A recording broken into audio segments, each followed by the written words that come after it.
makan jadi naik kali suntiknya dong, tidak ada dirasa makan. Kayak saya pegang-pegang begini, ternyata sudah.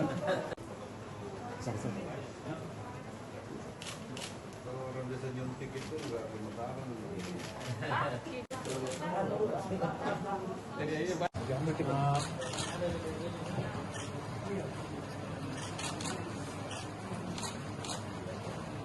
Joko berkenalin dan kondisi Pak Presiden.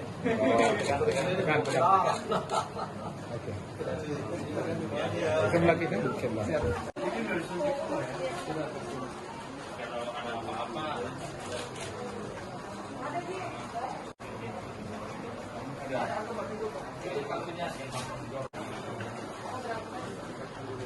Alhamdulillah bersama dengan Bapak Gubernur, Bapak Wali Kota, kami menyaksikan bahwa pelaksanaan vaksinasi untuk tenaga kesehatan di Kota Madya Makassar ini dan Sulawesi Selatan umumnya itu berjalan dengan baik. Ya, tentunya kita harapkan bahwa dengan vaksinasi ini maka tentunya kita bisa memutus rantai penularan dari COVID-19. Namun demikian tentunya kami tetap mengharapkan dan memohon kepada semua masyarakat kita di samping melaksanakan vaksinasi ini juga tetap mematuhi disiplin untuk mematuhi protokol kesehatan.